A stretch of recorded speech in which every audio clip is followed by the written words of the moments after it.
Hey guys, in this video I'm going to show you how you can add logo to your video in CapCut PC.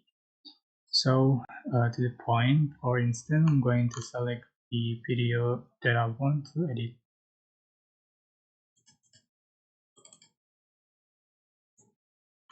Alright,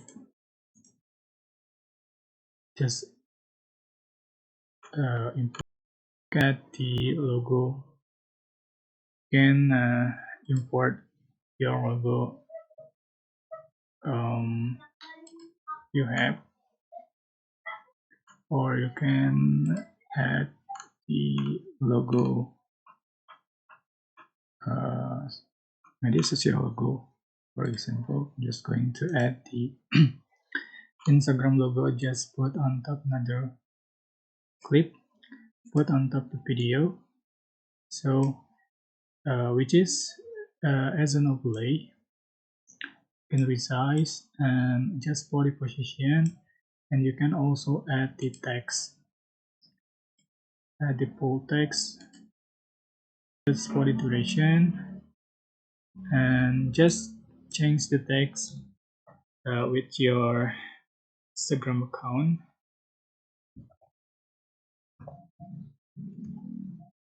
Or resize and just body position like so.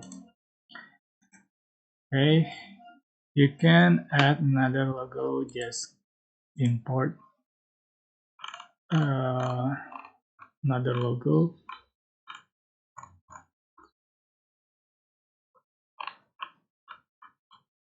Right,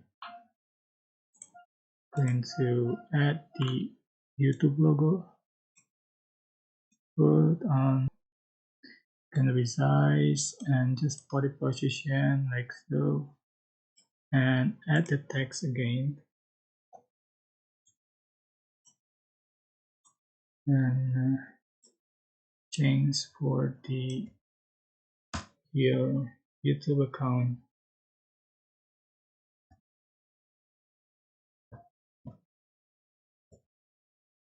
like so. Alright, that's how you can add logo to your video in CapCut PC. I hope this tutorial was helpful for you guys. Don't forget to like, comment, share, and also subscribe. If you have any question, please leave in the comment section down below. Thank you.